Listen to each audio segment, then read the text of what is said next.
Yes,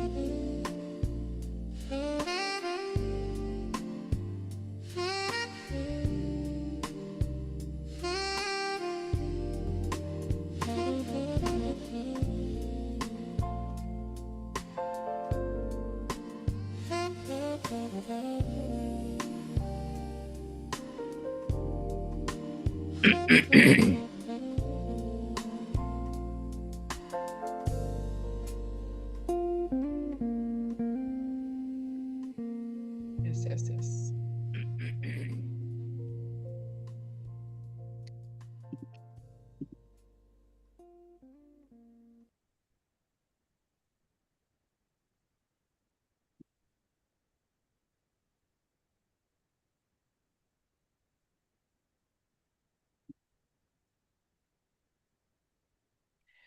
Hi, everybody. Good evening and welcome. This is our Get Together Technology, the Great Equalizer Forum. And I am very pleased to share the platform with two wonderful people, Dr. Joe Waller, Dr. Rowan Joe Waller, and Dr. Judy Villeneuve Dice. Obviously, Dr. Joe Waller is a stalwart and a leader in instructional practices as it relates to AI and inclusion, and looking at the ethical aspects of AI and what it takes to actually lead in this time of artificial intelligence and developing your leadership and your mindset as well as critical thinking. It's very important that we maintain our own critical thinking and mindset growth, mindset change while we use AI. So he's not going to discourage you from using AI, but it's how we use it and how we proceed in the future with these tools. And so he has a wealth of knowledge, and he understands the way forward as we look to the future and what it entails. It's a bright future, very big. So welcome everybody. I am Dr. Dwayne Dice, and I'm the founder and CEO of Education Solutions International. I'm joined by Dr. Judy Villeneuve Dice, who is the co-founder and CFO, the Chief Financial Officer of ESI. And of course, Dr. Joe Waller here, our board member, board of directors, as well at ESI, and also a professor and instructional designer at Florida Central University, and actually has his own company too, where he co-founded. It's called Curriculum Edge. You need to check it out. We're going to talk about Curriculum Edge in details on this platform, so you can try it out. It's really cool. Had a lot as a lot of tools for teachers and principals, school in general. And even if you're not a part of school, it has some tools there for you to office related tools on how to manage your procedures in business. So welcome everybody. Just a little bit about ESI. I call it ESI, short, Education Solutions International. It's a 501c3 nonprofit based in New York City, and we offer free and also low cost consulting services right across the diaspora and the globe. And if you checking out professional development elsewhere, we can do that for you for really, really a fraction of the cost that you would pay some other people, because we care. We care about people, and our people care about them. All right, check out our website at edusolutionsintel.org. That's edusolutionsintel.org. So before we get started, we started. I'm gonna ask Dr. Joe Waller to say a little bit more about himself, and then I'll ask Dr. Judy Villeneuve Dice to say a little bit about the work that we do here at ESI and about herself.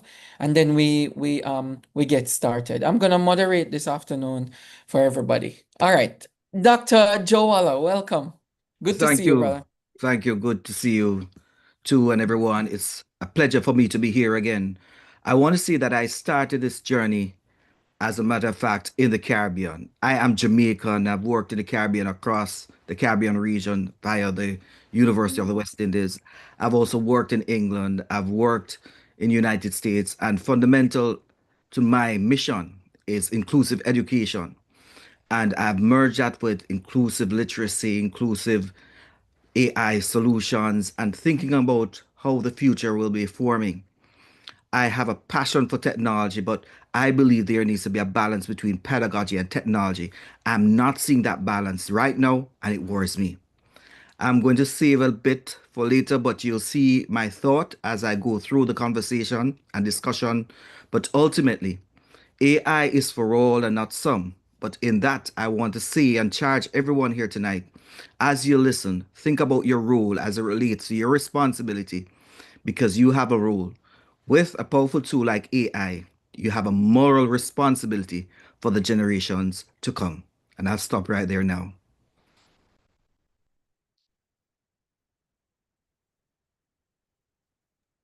All right. Thank you, Dr. Joe Weller. Judy, are you able to share a little bit about you? The people want to know you, Judy. Dr. Joella, it's always a pleasure to be on the platform with you. Thank you. Thank you, Dr. Dice, for putting this together. AI is on everybody's mind. I am someone who is very attracted to AI. I really enjoy engaging in it. But as it has evolved, I've come to learn about a lot of the devastation it's actually causing in communities. And I'm hoping to have that conversation with the community this evening concerning the environmental crisis that AI is actually unfolding. I've come to find out that several very vulnerable countries, they were already vulnerable before AI, are now becoming increasingly a target for different issues that have to do with maintaining global electricity, the cooling, gallons, I mean, 700,000 gallons of water it's required to cool just a single AI system. So I'm someone who's been in education administration for the last 11 years, and I have a passion for students, passion for learning and supporting people that are doing this for a living. I think it takes a special person to dedicate their lives to teaching the next generation. And I'm just I guess you could say honored to be a part of that. And I've come to meet so many very intelligent and passionate people in this work. And I also understand that with the technological improvements and the evolution of technology, that it can be seen as an opportunity to bring people together, or it could be used to even separate people more. So we've been watching it very closely, and Dr. Joala has been kind of holding our hand through the educating us on all of the changes that he's seen. So I'm really excited to be here to have a conversation with him, and hopefully have people join in about their experiences with AI. So thank you, and I look forward to discussing this more. Okay, thank you very much, Dr. Villeneuve Dice. Okay, so welcome everybody. Welcome you're from across the region, the Caribbean region and the US. Welcome. I don't see anybody from Europe yet. Maybe one person from Asia, but welcome everybody. I see Trinidad, and I want to shout out to the Trinidad posse, Mr. Lawrence and Cindy I see on as well. There are some other people from Tobago as well. Shout out to my third home. I'm gonna say my third home because I don't want to get in trouble with St. Lucia. All right, Cindy. Big up yourself, Trinidad and St. Lucia. And Grenada is on as well, and Dominica. I want to say shout out to Andre from Dominica. Yeah, love Dominica. And all right, so let's get started. Dr. Joel, let's start with you with the the idea of teaching, because a lot of people in education starts with lesson planning, and we get our work done very quickly with fast tracking numerous hours that we would spend completing lesson plans. You also have some development around instructional planning in general, not just lesson planning. Tell us about the platform and the work that you do with the instructional development that you're working on and also sharing. All right, I like to start off. Thanks, Dr. Dice, for having me again. I like to start off by saying you get what you put in artificial intelligence and more. And it's a fundamental point that we have to admit. I think when it comes on to processes and augmenting tasks, AI is good. AI is good for lesson planning. It is good for processing, for writing a letter, for editing. That would take you a lot shorter time now. And within that space, we have to understand that it requires human element in that, not just to get a letter and send out regarding an incident, but outline what happened in the incident so the community can understand. And why do I say that? Because I realize that a lot of people are using artificial intelligence, AI, and these language models just to get information. Rather than sitting down and writing a prompt or thinking about what they want to say, they give a one liner. The boy was late to school, write a letter to the parent. You know, and I say to you, if we're doing that, we're losing the capacity of critical thinking. And that is why whatever tool I have designed with my daughter, because my daughter is a computer engineer, we have always had the human element. Someone from Canada called me the other day and said the tool was doing well, but it was not correcting all the grammar within that space. And I said, that's a role for you because AI can do something, but it's not going to do your entire work. So we have to understand that as we augment our work, what will our role be as humans? And that's important because if we leverage AI by itself, it means that we are saying we're not important. And I think for AI to have the affordances that it should have, you must have collaboration with humans and artificial intelligence. Because you know Mhm. what? I realize that if we move away from that, the very essence of teaching, because teaching is a social practice. And if we go back to the constructivist theories, for example, Vygotsky and the importance of social interaction, and we are losing this to artificial intelligence because social interaction is not coming from a computer. I will pause there because there are big dangers when you rest assured that computer interaction should give you the social connection. So as you go through planning, it's important to understand it's a framework. And you have to know your curriculum, you have to know your standards and do the alignment because that's important. Because remember, in the Caribbean, we do not have our language models, so the information we're getting are from countries like United States, England, and all these developed countries, and it comes at a risk that we need to vet everything that is put into our system. Yeah, you know what I saw too is if you if you're don't understand how to use the system AI in general, all of them, the systems, you will not know what to get out of them, to add to your point. For example, if you want to plan a lesson around something and you don't know your objective, you can just plug in anything and anything will come out of it. And then you would run with that and say, okay, I have a nice lesson, but what exactly is the goal of that lesson? And just a point, if you do that track too, it's possible that you could produce information that is not accurate because you don't know your Right. content. Yes, yes. So knowing the content is very important. I was talking to Judy recently about the professional development for teachers in the age of AI is for the leader of the professional development to understand where the teachers or the principals or whoever is in that session they want to take them. Because you can't just go on without lack of knowledge and vision and decide to plan something for educators. And it's the same thing with educators for students. Talk about using AI for differentiation. When you use AI for differentiation, when you don't even know your students, and you don't even know the concept that where the students are, what they're grasping, however their level is. But still, we're going to use AI to differentiate, find different ways of reaching these students.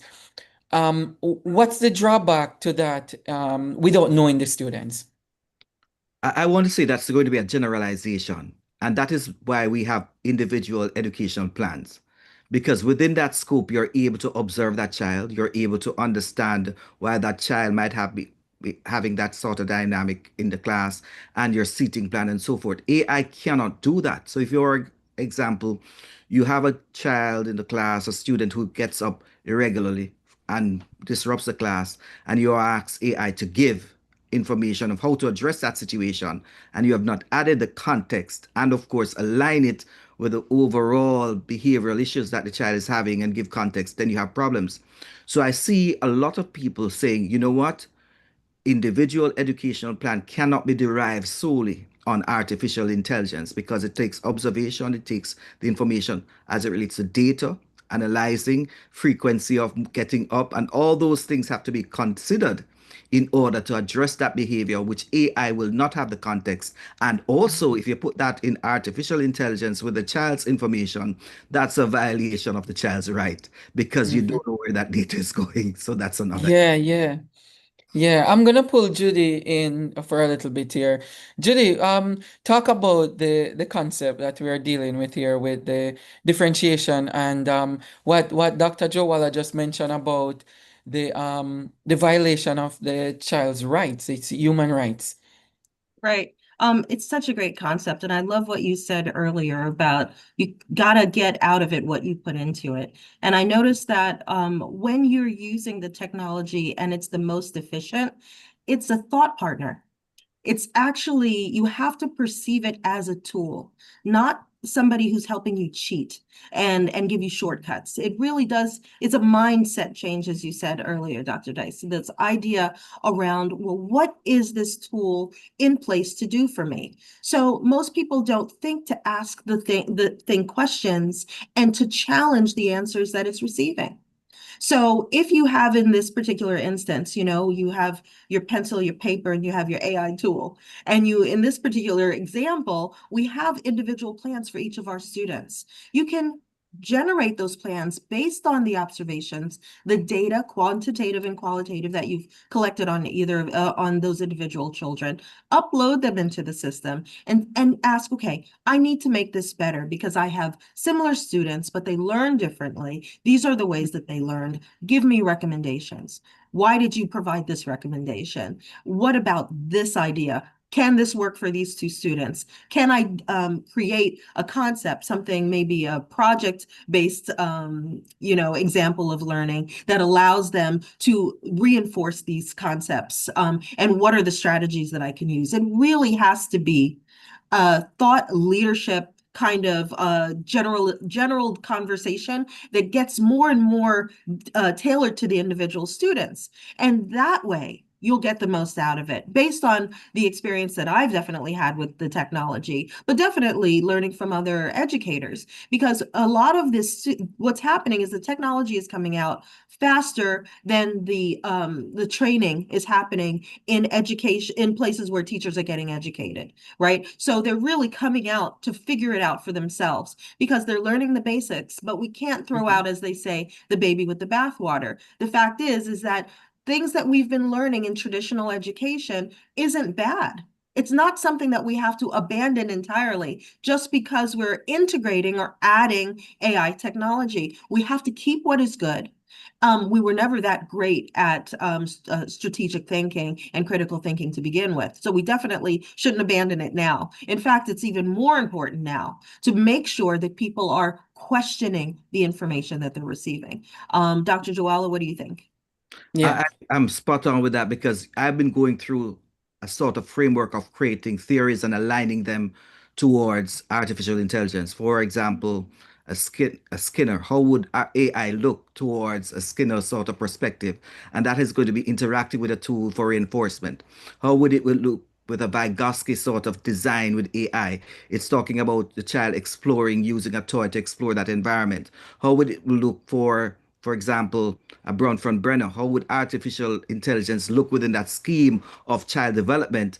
And if you look at the family, you could use AI to enhance communication within that school. So you have to look at it from a theoretical framework. You cannot say, all right, we're going to throw away those ideas because those ideas are embedded in the culture of education or curriculum. And that is how we have to think about artificial intelligence, not just a tool by itself, but make the connection to theory. And that is when it brings about the critical thinking, and then you can apply it because we have documented ideas regarding child development, and of course, as it relates to the steps and milestones, we can use AI to apply to those elements. And I think that's how we have to critically understand how we're going to use it and deploy it. Without that, I think we are losing a critical moment for the advancement of our education in the Caribbean. That is what I think. Yeah. Viewers and participants here, you can drop your questions in the chat. Also, if you want to share, if you want to hear your voice here, you can raise your hand and we'll acknowledge you and your share. I want to move. So we talk about instructional technology, using AI to generate lessons, to be partners with us with our planning, instructional planning in schools and so on. Let's shift it to the type of tools that we're using. Dr. Jawala, start us off with what are some of the tools that you think are really, giving us an edge or making us feel like we're equalizing? It's a great equalizer, the technology, the tools. Some of the things that we could not have done before. We never studied coding. We have never done certain deep critical study of technology and computering. So, and now we can create a bunch of different things, including little videos with our avatars. We can make the best use of our PowerPoints, nice little slides and so on, and we share. And so we look more awesome in front of our classrooms and in front of people because we're measuring up, and it's a good thing. It's a very good thing. What are some of the tools that you're saying that you see out there that people can readily use to not to, for it to take over our own leadership and our thinking, but we can use it to enhance our critical thinking and leadership?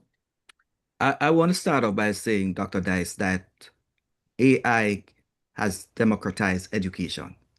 We now are able to produce content in ways that we have never thought about. I can think and I can do.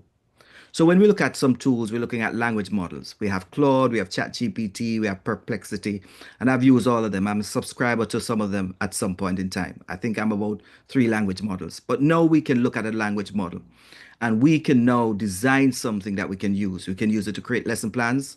We can use it to have a field trip. We can use it to find relevant research in our area. So it is a tool, all depend on how you use it. I want to tell you this because I think people are not understanding clearly the power of this tool. I want to say that you have to understand the language model has moved beyond the point where I want to say there's a topic in a field of computer science, and I'm not a computer science, called computer vision. And this Mhm. is how powerful ChatGPT is. I can take a picture of a playground or a high school area or anywhere on that school compound and ask ChatGPT to evaluate the safety, the security, or the landscape enhancement using different prompts, and it will give me instant information. I've used it to assess the security of a school once, and when the principal asked me about it, I said, I cannot tell you because what I saw, I cannot share. Because if I share, you're now accountable. So this is a powerful tool that we have in our hands because it can actually tell you if a wall is cracked and what that sort of fracture it is. And of course, you'd have to check, but it's giving you an idea about possibilities that your naked eyes could not see. So we have Yeah. powerful tools that we can use. We have tools now that we can say, all right, we can design and it has moved fast forward. Now I can design a web page that is interactive in less than 5 minutes, but I have to check the content. So it could be interactive quiz within less than 5 or so minutes, and I could do the research first, then use that to create something else. However, Mhm. it digs deep and you have to verify that information. We now have text to image that we can talk and the image is created. We now have the ability to now make a video from a text. All these things now can be compact and packaged together to create the most interactive lesson we can possibly have in the space of online or face to face by doing a blend. Mhm. But I want you to understand too, because this is where I'm getting the point. The technology is not sitting on our laptops, it's sitting in our faces. I'm wearing a smart glasses right now, it's my Ray-Bans. I could go out there and, of course, give some students some ideas about what I'm doing, and of course, from my perspective. However, let us bear in mind, not everything is always correct. So we are at the possibility of creating content and interactive content that was not possible 3 years ago. The issue is, how do we come together and use it effectively to enhance the learning experience of the students? That is key, Mhm. because you can have a million and one tools if you're not using it effectively for engagement, for critical thinking, and for moving the child's progress on another, and of course, giving yourself time to do that, then these tools are Yeah. useless. You have Yeah, to that is understand how to true. use them. Yeah, one thing I heard somebody said about a year ago, he says, don't let the tool think for you. Because if you the minute you start allowing it to think for you, you're doomed. It's gonna take over your entire life and causing, for example, just a couple months ago, somebody said that ChatGPT and Gemini are going to tell you what you need and tell you what type of movies you should watch because of your preference, and what clothes you should wear because it blends nicely with your skin, and what sort of even makeup what you should wear. And the minute that happens, you lose control of your own person, and it's very dangerous. Judy, do you would are you envious of Dr. Joala's glasses? I was actually thinking about buying some. I saw a really great video where somebody was traveling and they were able to just record everything that they were doing and then place That's themselves Dr. in the video. Joala. Yeah, it's really great. I mean, several things have come to mind actually as he was talking. But first, I there are questions in the chat. I believe Mr. Dr. Joala, the something called Turbo Learn AI. I wanted to find out if you were familiar with it because Candy had a really good experience with it. She says it does good summaries.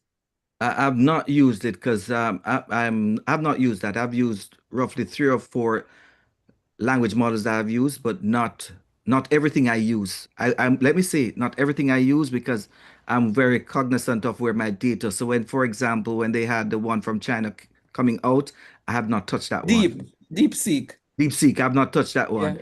Well, Yeah, we'll give Okay. you time to get to it. yeah. I see here that Candy had also said that GPT-5 created flawed diagrams, but that's an opportunity to inform, I would say, ChatGPT of the mistake that they made. Because remember, we're helping it to learn. So when it's incorrect, you say what's incorrect or what needs to be revised, and you keep working with it. That's that whole Yeah. dialogue that you're having with the IT, the technology. But what I wanted to mention, because Dr. Joella, you said earlier, you want to make sure that kids are engaging, right, in the materials that you're teaching.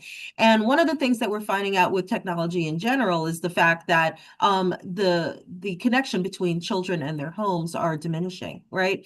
They're spending less and less time with family. And I think we all know statistically as educators that the more involved a family are with the education of a child, the increased probability of that child to be successful in their education attainment and their goals, right? So with technology being something that at home is used in a way that is separating families, I think it's really great as educators to also be cognizant of what am I teaching the child about technology that they can use to help their own learning when they're not just in school, but in addition to being in school. For example, I remember just before COVID, my daughter has ADHD, and she's also really great with her hands, but she was in a gifted program. And one of the things that they said in our science class when they were going dividing cells and things of that nature, they said, come back and produce in any way that you like a model that shows that you understood that lesson.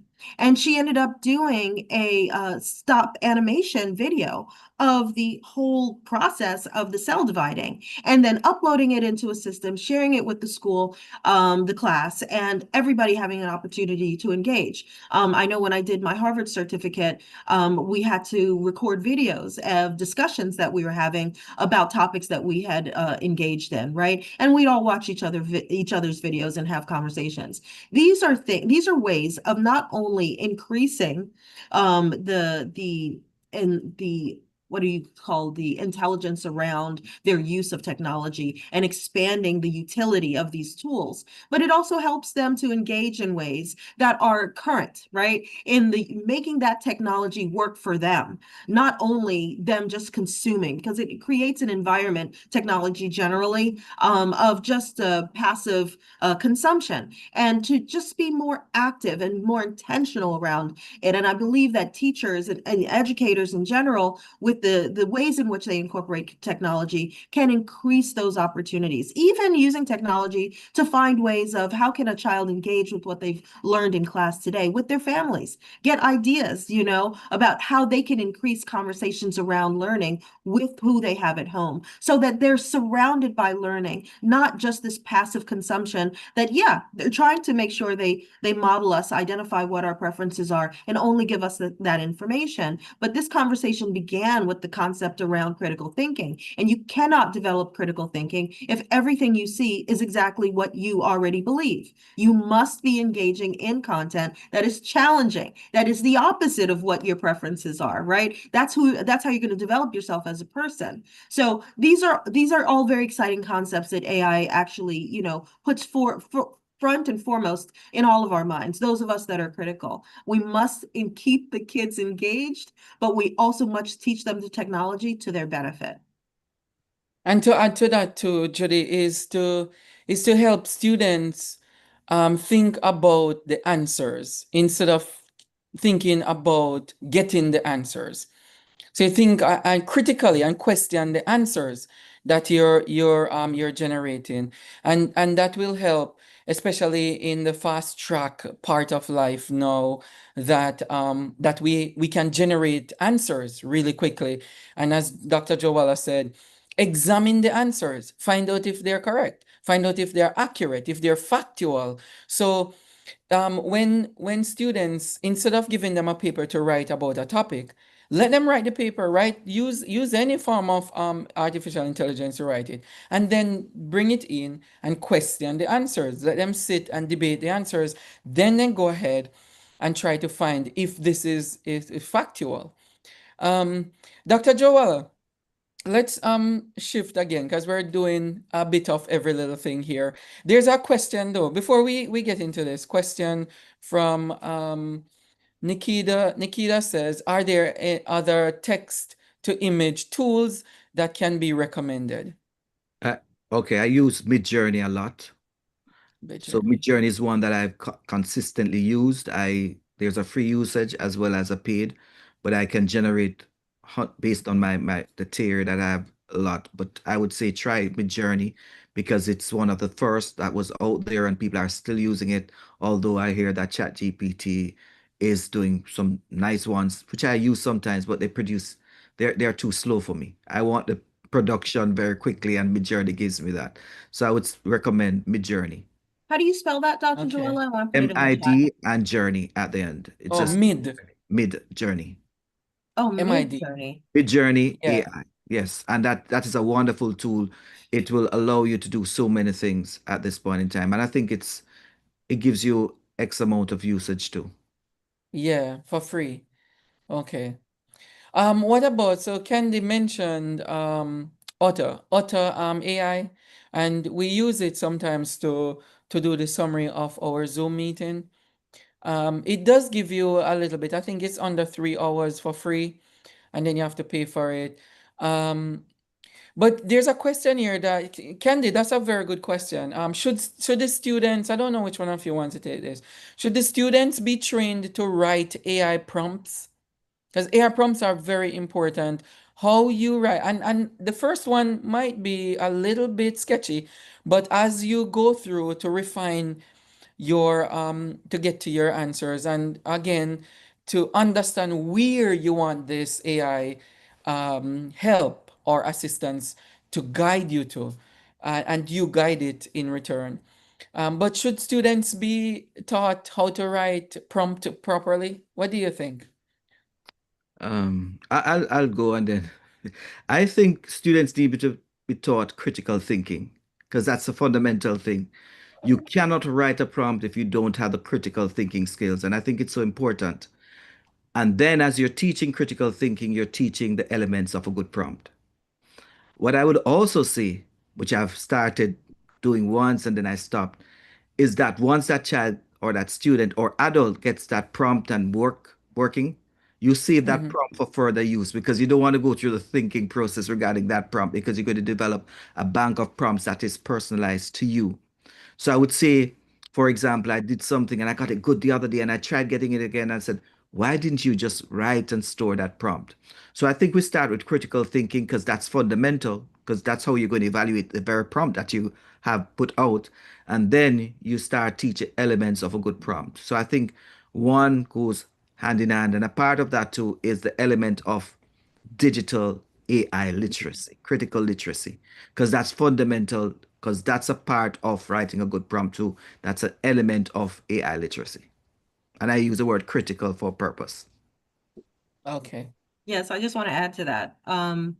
There, this is one of those examples again when you're taught literacy and brainstorming, and you have to really come up with a concept around what you're thinking first before you start generating prompts.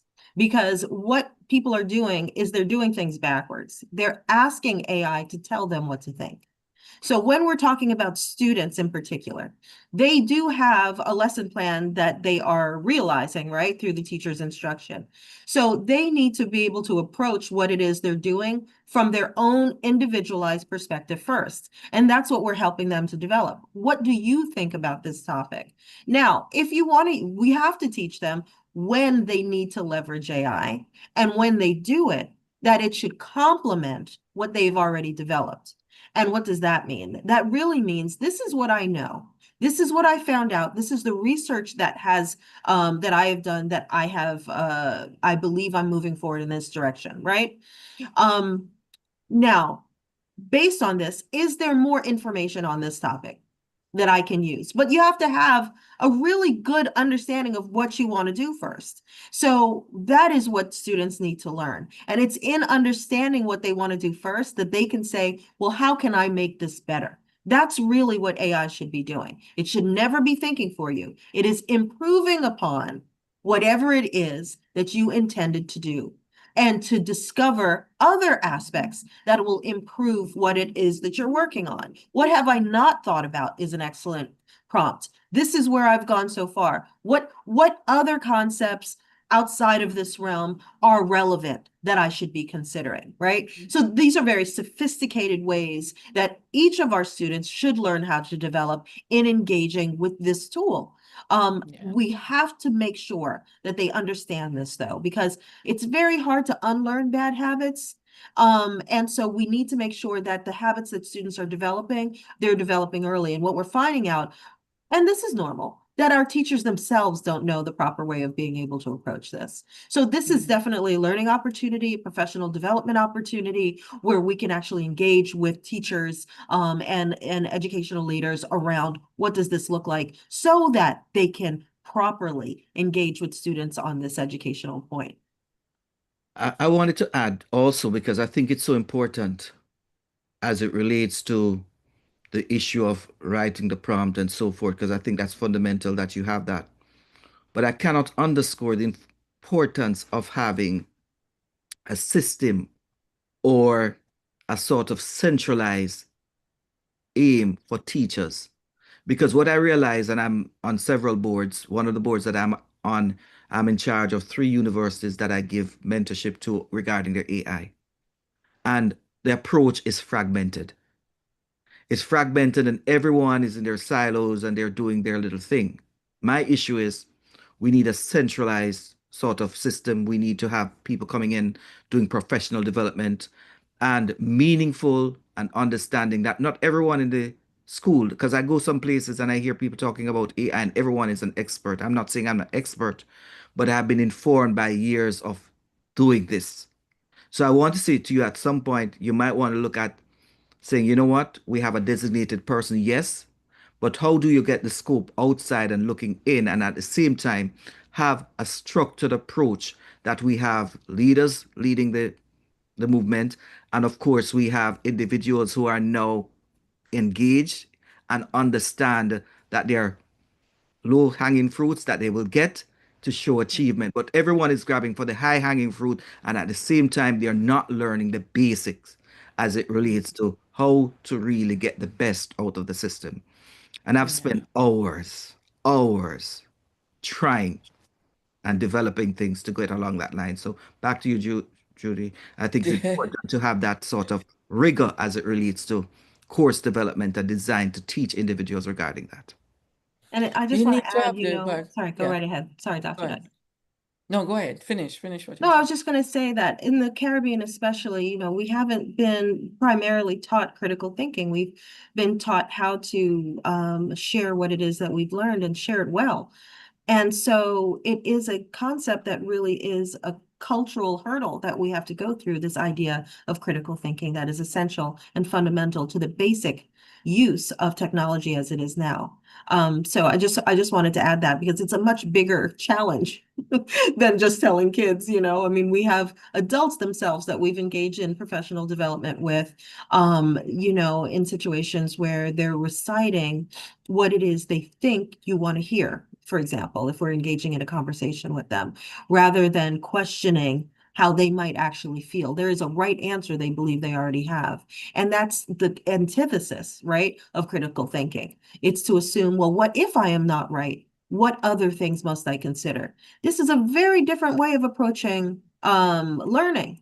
And that's one that is reserved for, higher learning, right? Those of us who've gotten our doctorates, right? And, in some master's programs. So we have to understand that we have to get very, very basic with the people that we're depending on to train our students. And that must mean, in developing a professional development program where you have a train the trainer, right? You train the individuals identified that have the most agility and familiarity with the technology, so you have less to teach, but then engage them in ways that they can understand these critical ways of thinking and create some sort of a program that allows them to, and we would obviously check in on them, but, what allows them to start to practice, right? And the students have to practice. None of this is going to happen overnight. It's going to take years, and we have to start as early as possible, without obviously without being in kindergarten, but as early as we can to teach students and individuals teaching the youngest people the best way to approach the technology.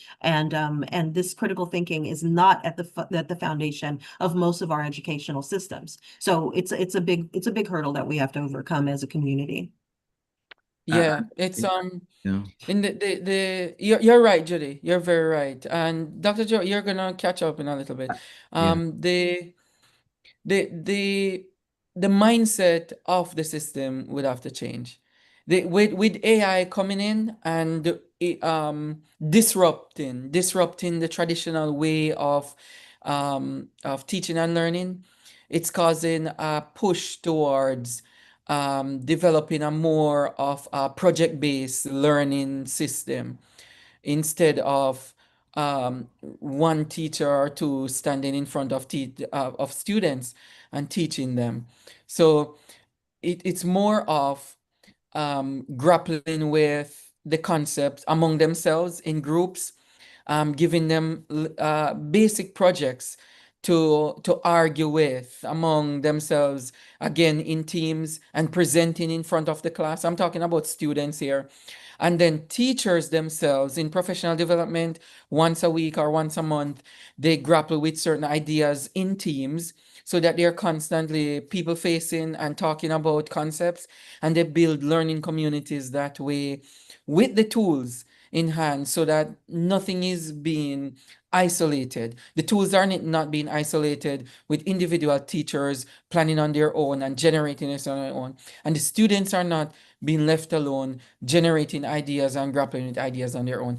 Everything needs to be based in learning communities, small teams, grappling with ideas and project-based learning that should be happening. So the system, in terms of the education system, need to change. Leticia Brown, we're going to answer that question a little bit. I want to hear what Dr. Joel has to say with the follow-up. Uh, I, I don't remember, but I think it was on the line of saying if we're going down that level, I know where that we are. And back to the point, as you deploy the tools, you have to align them with the pedagogical knowledge that you have as it relates to Yes, development. So that is why I yes, wanted to come back because I think that's so important. And that is how you apply theory to the tools itself and practice because there are three. What I see now is that we are using tools, but we're not saying how does that align with reading development stages and how can I use that app to enhance that child's reading and progress because I know that and I have that knowledge. That is where we need to go back. And one point I wanted to say, because I think this is a great reset for the Caribbean and everyone across the world, in the sense that AI now affords us to do a lot of stuff. How we approach it and use it in the next 5 years or so is going to determine our outcome. And as Caribbean individuals and people around the world listening in, I think it's important that we now move. If you're not able to access content, we now can have content developed in real time and vetted to be moved on. So we're at a stage that we can maximize it, but with that comes also responsibility of using it and ensuring that it's engaging and within the truthfulness of that knowledge that is going to be put on learning systems and in books. yeah. That is true. That is very true. I'm very glad we're recording this because some people can go back and watch and see what they can do, how they can implement the ideas that we are sharing. That's very good, Dr. Joel. What are from Miss Brown? What are some ways we can teach critical thinking? And honestly, the best way I'm gonna give you, and then let my panelists here work with me. Leticia, the best way you can teach critical thinking is to let it catch or let students catch on to it in the environment that is happening in. And what I say is, when I was going to church, people were saying churches, holy worshiping. Um, they were saying that you can teach faith. Faith cannot be taught, it can only be caught. And faith is built in communities. And that's why you refer to something like the faith community, the faith or the community of believers. Because faith, if you think of it, belief cannot be taught. It can only be caught in this community. And I see that as an educator, the same thing as like faith with critical thinking. Critical thinking is a mindset. It can only be developed in a community that lends itself to developing thinking critically. Now, one of the ways that when I was teaching, I'll give you two examples and then I'll release to Dr. Joel and Judy. When I was teaching science and I taught math too, the science, I would give the students, in those days you call it prompt. There wasn't any AI, but we gave them a prompt, a science prompt. And it's something to do with observation. Observe the plants outside. What do you notice? So they would look at the leaves and they would see the little veins in the leaves and they would write about the stem, what color, what shape, what texture, feel it, touch it, and so on. And then they would come back in and then I would say, write a paragraph about your experience with this thing, whatever observation you get. And they write all sorts of observations. And then I ask them, what one word, name some words that you can use to describe this thing, the leaf or the rock. And then I assign scientific words to the ones that they were giving me. I said, this phrase means this word. For example, they said, one student would say, it feel tough, it feel rough. I would say, that's the texture. That's one of our science word, texture. So you applied whatever they're thinking about, and in their own way and culture, you apply the scientific terminology to it. It's the same thing with math. Instead of teaching them, you teach them how to solve the math problem. Give the math problem to them and ask them, can you look at the different parts of the math problem? How can you, in your little groups, peers or three per group, I never usually do more than three. And I say, break it apart and then find out ways how you can draw your answers, develop algorithms, how you can solve your problem step by step. And then I give them 5 minutes. 5 minutes is a long time for little kids. And they work through it. And when I see they're becoming frustrated, or I walk around and I see whoever is leaning towards the correct answer, that's the students I will use to share. Wherever they get stuck, that's where I teach them from. But that will help. I give you two examples how that can help with develop critical thinking. The other one is with adults. If you're a principal or you're an administrator, school administrator, and you want to develop critical thinking in teachers, the same ChatGPT lessons that they're coming with to school, get them to bring some of those to the professional development once a week or once a month, and ask them, where is the data in this? How would you collect data? What sort of data are you going to collect from this lesson? At the end of this lesson, how many students are you hoping to achieve mastery in this lesson? And how would you know, with this lesson? Let them write down some names. Grapple with the concepts of what they're teaching. How do you know when you reach the end of your lesson? And so on and so forth. And we could go on and on about it. So you can, with instructional leadership, find ways of inserting ideas and procedures of letting people think critically about it, the concept. I don't know when to go first. Judy, you want to go first or Joe? I have no idea. Yes. This is just so fascinating. For me, it just raises so many issues. When you come up with the concept of why do we have education in the first place? Education started with the fact that we were trying to solve a problem, right? We realized that we had to have certain skills in order to be able to achieve certain goals, right? So agriculturally, that's what we were learning at home. We ended up creating schools for it. Then there was technology, and of course, the creation of history and writing, because we want to be able to access information in order not to recreate the wheel unnecessarily. And the concept that you have mentioned earlier, Dwayne, this idea of us needing to have a community, that is what we're losing. And that's why this idea of critical thinking is becoming so abstract. Now we learn what we're supposed to learn for the purpose of taking particular tests and achieving certain goals in order to have certain jobs.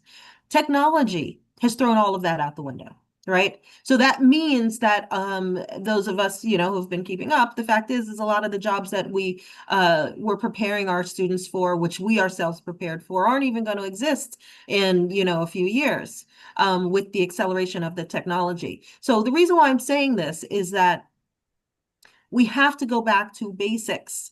When it comes to critical thinking, the way that I had come to understand critical thinking had to do with, as the example that Dwayne provided, but through science and scientific inquiry, but it was also through reading and history. Reading. So one of the things, because I went to private school, and I also went to Catholic school, but a lot of private school. And one of the things that we had to do when we read, which is something that is dwindling, exponentially, right? And it's very sad.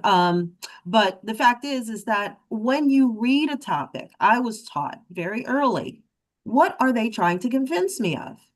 Who is writing? What is the purpose of this? What are they leaving out? What is not being said that we can presume exists, right? That reading between the lines, a very detailed critical thinking that forces you to ask specific questions to get an understanding of what it is that you what they intend for you to learn from that document, rather than accepting what it is that you're reading as truth. We cannot accept, and I can't say this enough, we cannot accept everything we read as truth. That is the beginning of critical thinking. You must approach it with inquiry, with skepticism to some degree. Same thing can be developed in history. Whose history is this? What are they convincing us of? What is it that hasn't been said? That should lead you to asking questions about what was happening in the environment at that time. What was the economic situation at that time? There are ways to break this down, obviously, based on educational level. But the fact is that when we approach learning And that's anything. At the youngest child, coming in, bringing the toy that they brought in to talk about in front of the class, right? Because we have to develop the ability in our students to be able to confidently speak up when that time comes. Because regardless of how much you know, if you can't communicate it, it's as if you don't know it at all, right? So giving students an opportunity. Let's say a child, second grade, brings their favorite toy into school and wants to discuss it. The question and the environment that Dr. Dice was mentioning earlier, where critical thinking is taking place in the environment in which they are the questions that are being asked. Why did you choose that toy? How does that represent who you are? What is your relationship with that toy? What did you not bring? And why was that? You know what I mean? And then and have that really help them to fully vet who they are and to give everyone an opportunity to understand who they are as individuals and why they're making the choices that they are. Because everything that you learn has a purpose, right? It has a purpose. What is that purpose? Get to the bottom of that purpose. So that is the simplest way I can come up with teaching critical thinking. Why are you even learning the subject matter that you're learning? What else would benefit and complement what it is you're learning in that classroom? What outside of that topic, or even better yet, Dr. Dice talks about this all the time. What are you learning that there is a dimension of in science, in history, in math that you could even collaborate on across that topic, right? So if you're learning about math, where did that particular, way of approaching math come from? And has it ever been approached a different way? I know those of us who are adults, we have come to learn education very differently. I know that the math that I learned is not the same math that my daughter learned. And I have no idea why. It really, actually, you guys need to tell me. But the way that they've approached just teaching math has changed dramatically. It means that there's more than one way to learn math, right? So all Mhm. that to say is ask the question why. That's the fundamental foundation of critical thinking. Why and why not? Those are the two Mhm. most important questions, and they can be incorporated in any lesson. Dr. Joel. Yeah, I'm not going to add anything to what Judy said, but I'll leave you with a thought. I believe in this guy, Pablo Ferri, and he talks about reading the word and the Mhm. world. We have a problem in our society because people are not able to think critically, because they are not going through the tenets that were outlined by Judy. And that is one of the key things you have to question. Question what is in the text and they make the comparison of what's happening in the world. We see democracies changing and fading because the very essence of critical thinking is not a dominant part of their society. Because they're listening but not reading the word and the world around them at the same time. And those are both connected because you get a window in what is being said and the reality of it all. I'll stop there. Ay, ay, ay. Yes, stop there. Dr. Joella just stopped abruptly right there. Yes. Dr. Joella, let's switch gears. This is a final stretch here with you have a platform. And I wanted to share this first because it's positive. And then right after this, we talk about concerns. And Judy has some concerns based on research and what is happening to societies because of these AI systems that are being set up in different parts of the world. It's very horrible. That is, it's happening gradually. It's becoming a serious problem. And Dr. Joella has some ethical concerns as well. He shared some of them earlier. So I want you, Dr. Joella, do you have a time where you can share your platform, the Curriculum Edge? Okay, let me see if I can bring it Yeah. up, minimize this. And tell us about it, because some of us on here are unfamiliar with Curriculum Edge. All right, let me see if I can bring it up a bit. All right.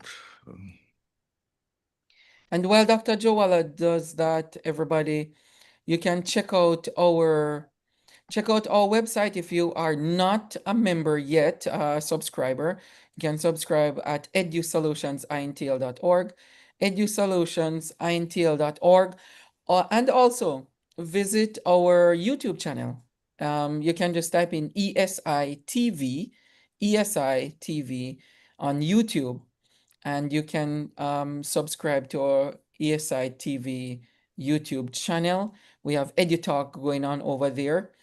You can take in some of the talks that we are doing over there with people. Lots to occupy your time, so that you don't have to watch your what do you call those shorts? Those little videos on TikTok, the All right, shorts. when you're ready, let me know. I So am ready. all right, let me see if I'm I just can burning share. time. All right. Yes. Did you give me Oh, prompt? let me shout out, Dr. Joa, 1 second. I'm shouting out but the Bahamas. I saw Cheryl, I think. Yeah, Cheryl Ingram here. Shout out to you, Cheryl, from the Bahamas. I don't know who else from the Bahamas here. And I shout out Mr. Hunt already. Mr. Lawrence Hunt from Trinidad and Tobago already. All right. Yeah, over to you. Yes. Okay. All right, let me share. All right. All right, here we are. Thanks again, Dr. Dice. I have two things going on here, and this is actually the site, and it has a lot of items here I'm not going to go through. This is, of course, done with my daughter as a computer person. She's a computer engineer, and she has set up, for example, for administrators, if you wanted a letter to be written, you could give an idea of the letter you want. If you're admin, it gives you options for some reason. Let me see if I can minimize this a bit. And then here's the prompts: parent notification, letter of employment verification, disciplinary letter, and it has roughly over 40 apps that we can use. Substitute lesson plan, AI Explorer. If you have issues with a concept, this can design also a quiz, SWOT analysis to analyze your educational system.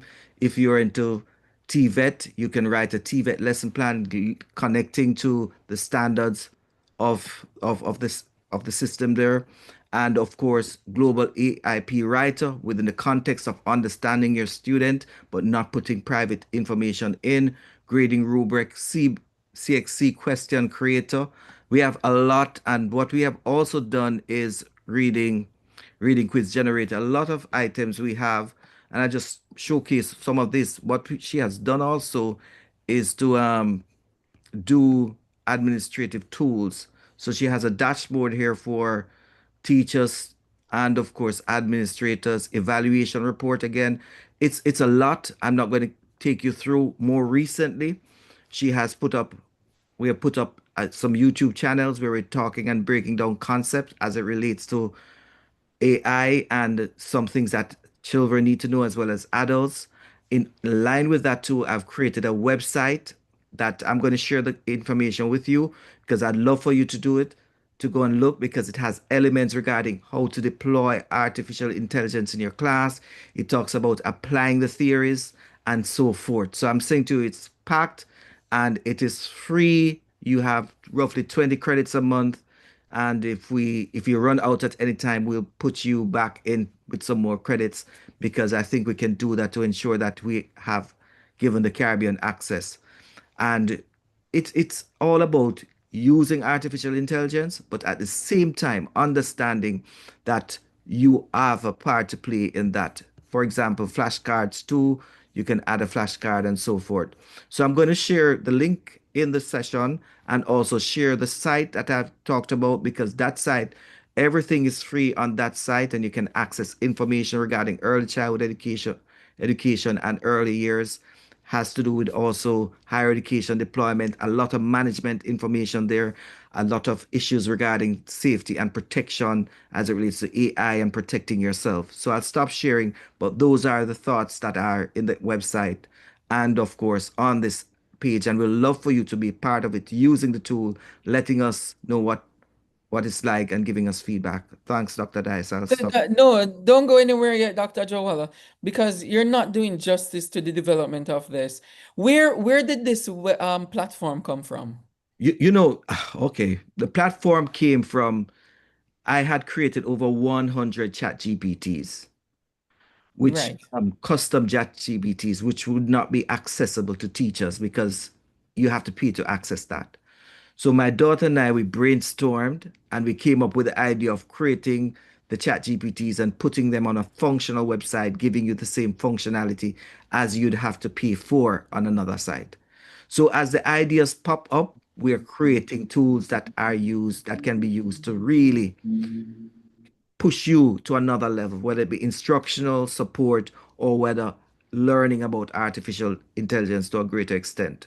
So I think those are the key elements of doing this. But I created hundreds of chat GPTs and my thoughts now, and she has come at the back end and she's a good computer engineer and she has taken this with a passion. Sometimes I think she's more serious than I am regarding the whole mechanism, but I think that's where we are. And we consistently build and upgrade our tools based on how we are seeing the field of artificial intelligence. Yes, yes. So Dr. Joala is the co-founder of this project, this website.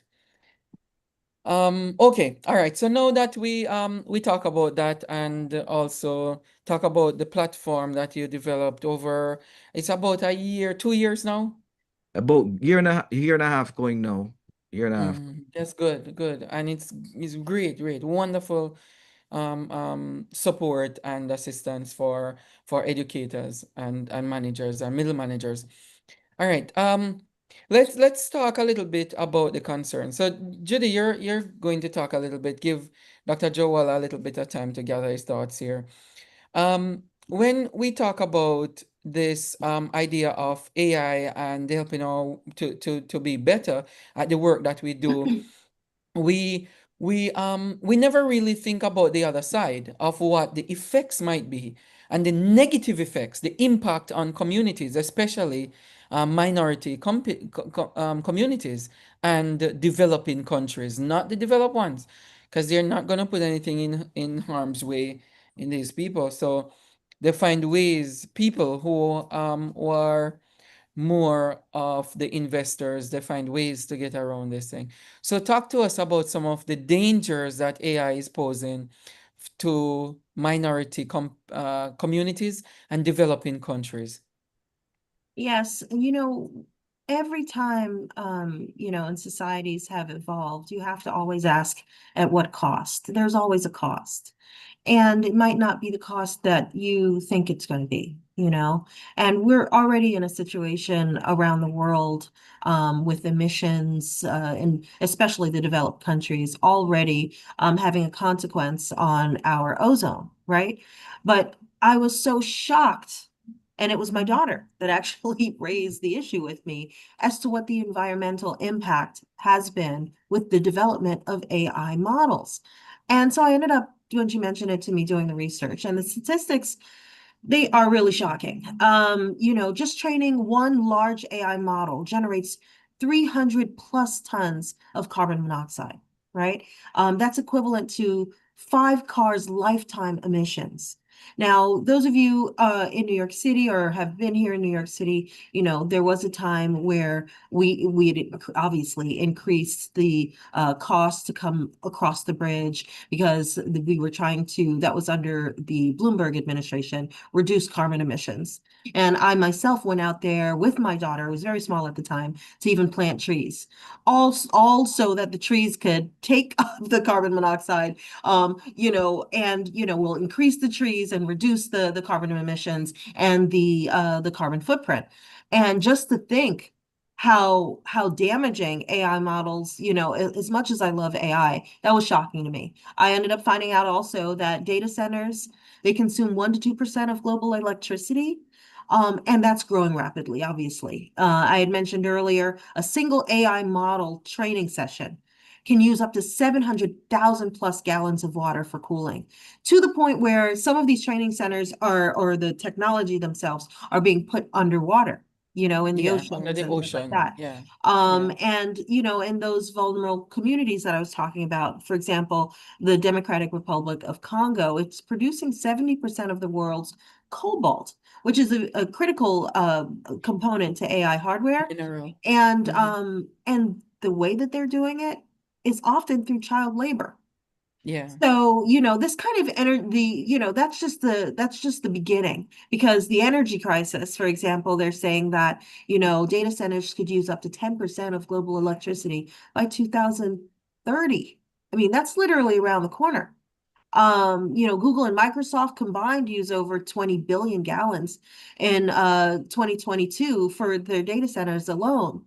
So all that to say is, I mean, we love technology, and it's gonna be something that obviously we can't stop the train. It's already out of the station kind of thing. But we have to Did be the research cognizant did the of the research show consequences. right, the consequences is the impact. Did the research show any solution? Like what alternative measures we can take? Well, what we start with being aware, right? And obviously there is a limit on the amount of change that we can actually stop, AI from having. What we Mhm. should do, however, is with a call to action, not have certain communities be overburdened with the weight of that technological evolution. So, for example, there are communities, farmers in northern India, right? There are tech hubs over there, and their groundwater is disappearing, and the urban tech workers, they get reliable water while they're in these rural areas, but they're facing severe shortages. Again, that's an example, as you had said, Dr. Dice, earlier, about these communities that are already vulnerable being where these technological hubs are being set up. So it's an equity that we could more equitably distribute them, which is one of the only solutions that we have Mm. the consequence be shared by the world, or at least by the people that are developing the technologies, because clearly, in those communities where they don't have that support, they shouldn't be, I guess, taking the burden of the rest of the world, right? And that's really what's happening now. Yeah. It's in the poorest communities, even in the cities, they're also putting those hubs in those low income communities. So again, equity would be the solution. Since we can't slow down the development, we have to share the burden. Yeah, and the only way we can do that is to take it to the streets, as they say. Just make sure that they're not coming totally in your backyard. It's very important. Just like how we protect the seas, that the beaches in the Eastern Caribbean, that they will never be privatized, is probably the same type of approach that we'll have to take so that our communities will not suffer from these developments. It's important. All right, thank you, Judy. Dr. Joella, Yeah, you are an expert on inclusion. And you also take up the mantle on AI and inclusion. And so you talk about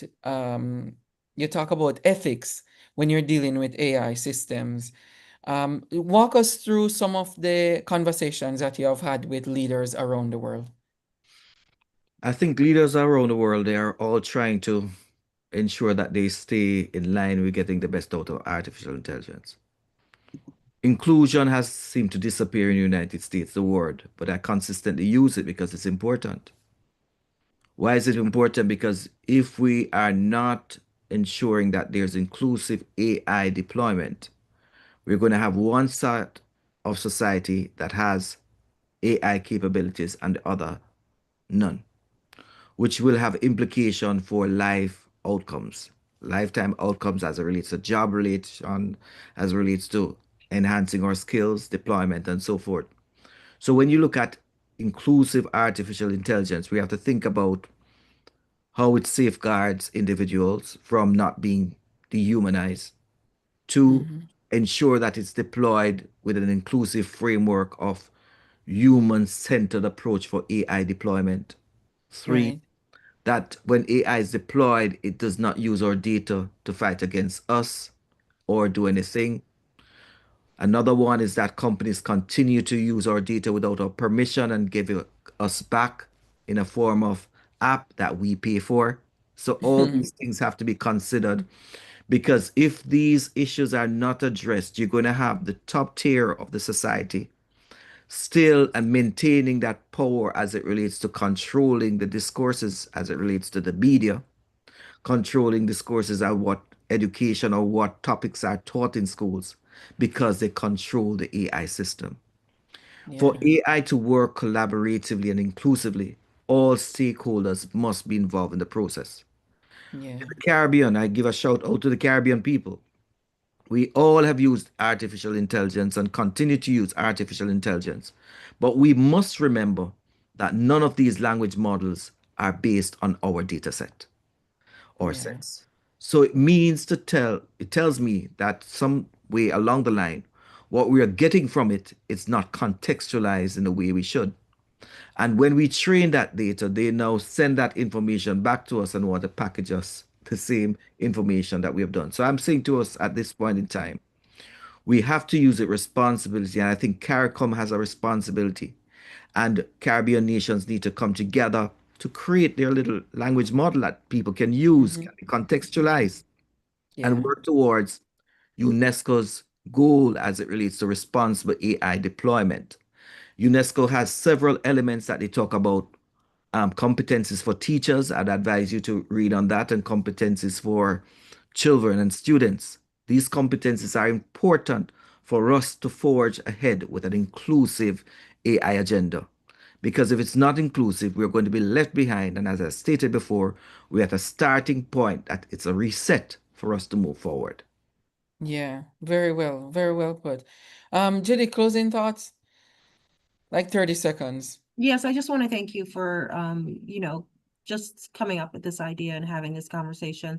These are important topics that we have to, think about. And this kind of learning community, this teaching and people that are committed to education, this community is very critical to our sustainment, right? And to the futures of our students. So I want to thank everybody who's joined us in this conversation. Hope this has been a great food for thought. Dr. Joella, always a pleasure. Thank you.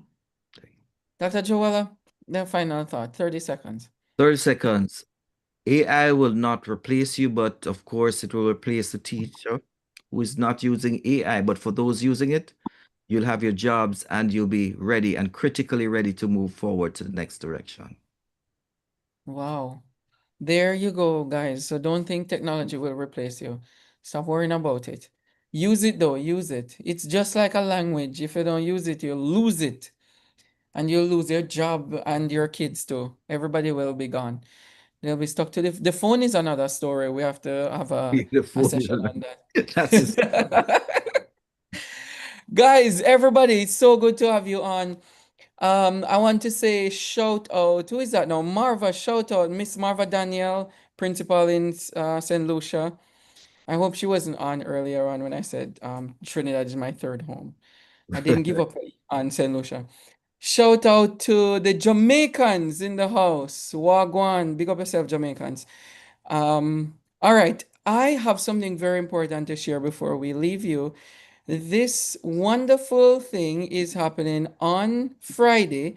If you haven't registered, register now, please. Go online on EduSolutions INTL and register for this session on Friday. It's going to be a blast. It's starting at 6 p.m. Eastern Time. And if you're in Jamaica, it's Central Time. It's 5 o'clock, 5 p.m. sharp on Friday. And the rest of us in Eastern Caribbean is 6 p.m. Eastern Time. So I want to put a plug in for that one. Register. There is a certificate for that particular one, a certificate of attendance that you can share with your colleagues that you're building your professional portfolio already at the beginning or not even the start of the school year. So yeah, there you go. Do well with that one. We'll see you on Friday. For those of us who have been on, thank you so much. As Jody said, thank you for coming on. ESI really appreciate you. And for us who are doing the work in the diaspora, share our channel with everybody else. It's always good to share the knowledge, and we are doing this for everybody so that you will have more to talk about and to develop your skills and to develop the conversation around certain topics. Okay? We want the best for everybody. So share the channel, share the resources so that others can benefit from this. This has been a pleasure, guys. Walk good, everybody. Take it easy out there. Be safe and try to read. Take up a book and reading is very important. Right now I am reading a book called Logic. It's how you develop your premises when you are arguing and thinking, so it's important. So take care, everybody. Thank you so much for being on, and we will see many of you on Friday in the Back to School Essentials 2025 workshop. We'll see you then. Take care, everybody. Bye bye.